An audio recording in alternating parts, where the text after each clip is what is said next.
போனதுக்கு முக்கியமான காரணம் கேமராமேன் இல்லாமல் அந்த படை உதவிகளை அவர் செய்ததுதான். அதே பண்பாளர் தான் சிவகுமார். அதுக்கு ஒரு உதாரணமாக ஒரு நிகழ்ச்சி உங்களுக்கு நான் சொல்ல விரும்புகிறேன். சமீப காலமாக நீங்கள் வந்து எல்லா பத்திரிகையிலையும் படிச்சிருக்கீங்க. எழுத்தாளர் கலைஞானவர்களுக்கு ரஜினிகாந்த் வீடு வாங்கி கொடுத்தார். நிஜமாகவே ரஜினிகாந்த் மிகப்பெரிய நல்ல கெஸ்டர். ஆனால் அதற்கு கொள்ளையார் சொல்லி போட்ட மனிதன் சிவகுமார். அந்த விழாமேடையிலே இவ்வளோ பெரிய எழுத்தாளராக இருந்தும் கலைஞானம் ஒரு சொந்த வீடு கூட இல்லாமல் இருக்கிறார். அவருக்கு அரசு உதவ வேண்டும் என்ற ஒரு கோரிக்கை என்ற சிவகுமார் வைத்திருக்காவிட்டால் இன்று அது நடந்திருக்காது. அவர் அப்படி சொன்னோடனே அரசாங்கம் ஒரு வீடுகளுக்கு முன் வந்தது. ரஜினிகாந்த் இன்னும் ஒருபடி மேலே சென்று முந்தி போனார். இப்போ அடுத்த விஷயத்துக்கு வர ரஜினிகாந்த் இப்போ வீடு வாங்கி கொடுத்தார் கலைஞானத்துக்கு. அதிலேயும் சிவகுமாருக்கு பங்கு இருக்கிறது. இன்று வரை அதை யாருக்கு இவரும் சொல்லலை, வாங்கி கொண்ட கலைஞானம் சொல்லுது. இன்னி வரைக்கும் வெளியே தெரியாது. அதுலேயும் இவர் பங்கு இருக்கிறது அது தெரியும். அதாவது மற்றவங்களுக்கு ஹெல்ப் பண்ணுறது வந்து வெளியில் தெரியாமல் ஹெல்ப் பண்ணுறதுன்னா அது மிகப்பெரிய பண்பு. ஹெல்ப் பண்ணுறதே ஒரு பெரிய பண்பு. அது வெளியில் சொல்லாமல் இருக்கிறது பாருங்க, அது வந்து மிக அதிகம் கூடு. ஏன்னா மொத்தம் 35 ரூபாய்க்கு டியூப் லைட் போட்டாவே லைட்டே வெளிச்சம் வராத அளவுக்கு விளக்கு உபயோகம் பெருசாக எழுதுகிற காலம். அப்படிப்பட்ட காலகட்டத்தில் வந்து இப்படி இருக்கிறது வந்து மிகப்பெரிய பண்பு. அதுக்காக சல்யூட் சிவகுமார். நிஜமாகவே என்னுடைய ஆத்மார்த்தமான வணக்கங்கள். இது மட்டும் இல்லை, இப்போ ரீசெண்டாக நான் வந்து டூரிங் டாக்ஸில் ஒரு யூடியூப் சேனல் நடத்திட்டுருக்கேன். நேற்றைய நிகழ்ச்சியில் கூட அதை சொன்னேன். சிவகுமார்கிட்ட வந்து நிர்வாகியாக வேலை செய்து கொண்டிருந்த திருப்பூர் மணி என்ற ஒரு நபர். அவர் சிவகுமார் வச்சு பல படங்கள் எடுத்திருக்காரு. இப்போ அவர் உயிரோடு இல்லை. இப்போ கைதின் சிவகுமாருடைய மகன் கார்த்திக் நடிச்சு தீபாவளி ஒரு படம் வந்து அதில் இது இல்லை கைதி வர்றதில்லை முக்கியமான விஷயம். அதுக்கு கை தட்டு அப்புறம் அந்த படத்தில் இந்த திருப்பூர் மணியுடைய பையனை ஒரு பங்குதாரராக்கே ஒரு உதவி செய்யுது. யார் பண்ணாங்க இதெல்லாம்? திருப்பூர் மணி ஊரில் இல்லை, அவருமே பற்றி கேட்கல. ஆனாலும் மனமும் நமக்கு செய்ய வேண்டிய கடமை இருக்கிறது நினைக்கிறார் பாருங்க. அந்த நினைப்பு உங்களை இன்னும் 100 ஆண்டு காலம் இதே ஹெல்த்தோடு வாழ வைக்கும் மிஸ்டர் சிவகுமார். அதுக்கப்புறம் உங்களுடைய வாழ்த்துக்களோடு அடுத்து நம்ம நடிப்பு தலைவன் சிவாஜி வருவோம். சிவாஜியை பொறுத்த வரைக்கும் நான் பள்ளிக்கூடம் படித்த காலத்திலிருந்து நான் சிவாஜியுடைய தீவிர ரசிகர். அவரை வைத்து 2 திரைப்படங்கள் நடிக்கக்கூடிய வாய்ப்பு எனக்கு வந்து அந்த ஆண்டவன் வழங்கினார்.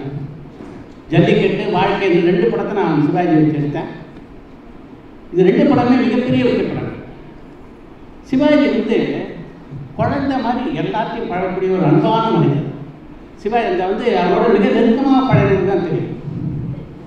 இதில் என்ன முக்கியமான விஷயம்னா அந்த அளவுக்கு வந்து சிவாஜி மிகவும் கூர்மையான ஒரு புத்தி படைத்தவர்.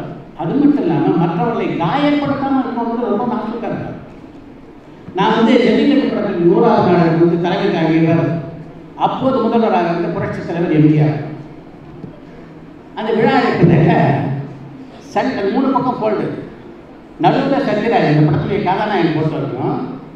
அப்படி மடித்தா சிவாஜி, அதுக்கு மேலே மடித்தா எம்ஜிஆர். இந்த விழா இருக்கிறத சிவாஜிக்கு கொடுக்குறதுக்காக நான் போகிறேன்.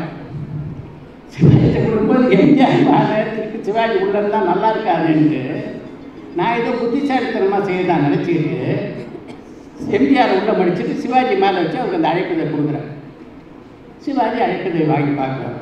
பார்த்து ரொம்ப நல்லா வச்சுருந்தா ஃபஸ்ட் கிளாஸ் எதிர்க்கு முடிச்சு எல்லாம் கேட்டுட்டு அந்த அழைப்பதை இடம் திருப்பி தருகிறார். திருப்பி தரும்போது எம்ஜிஆர் மேலே சிவாஜி உள்ள மடித்து தரார்.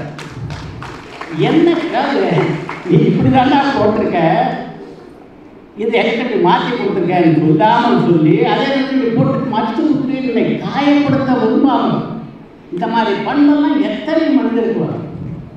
இங்கே சிவகுமார் அவருடைய வசனங்களை பொழிஞ்சதை பார்த்தீங்க. எனக்கு சிவகுமாரில் இருக்க மிகப்பெரிய வந்து வியப்பு இந்த அந்த நினைவாக்கம். இந்த மாதிரி ஒரு நினைவாக்கம் மட்டும் உங்களுக்கு இருக்குன்னா உங்களை யாராவது அடிச்சுக்கிறீங்க. அதுதான் நீங்கள் முயற்சி பண்ணணும். இத்தனை வசனங்கள் இப்படி வந்து எப்படி யாரால் பேச முடியும்? சிவாஜி பல காலகட்டங்களிலே பேசிய வசனங்களை எந்த தங்கு தடையும் இல்லாமல் அதே ஏற்ற இறக்கத்தோடு எத்தனை பேரால் இது சாத்தியம்? உங்கள்ட்ட எத்தனை பேர் சிவாஜிக்கு குறைஞ்சது 3 படங்களை பார்த்தீங்க? கேட்டுருக்கோம். மிக மகிழ்ச்சி. இவ்வளோ பேர் இருக்கிறதே பெரிய மகிழ்ச்சியாக தான் இருக்குது.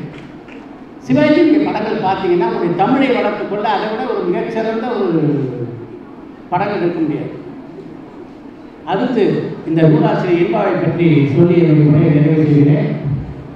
இன்பா மாதிரி ஒரு சிறந்த எழுத்தாளர் பாருங்க. சிவாஜியுடைய வாழ்க்கையை அப்படியே எல்லாம் இப்போ பார்த்தீங்கன்னா நம்ம படிக்கிற வழக்கு போய் டிஜிட்டல் உலகம் நான் பார்க்குற உலகத்துக்கு வந்துட்டோம். அதை அப்படியே ஜூஸ் ஆக்கி கொடுத்துருக்கிறது தான் இன்பா. மொத்தத்தில் நண்பருக்கு நண்பர் சொன்னாங்க சிவாஜியை பற்றி தான் இதுவே 4 வால்யூம் வந்திருக்குன்னு.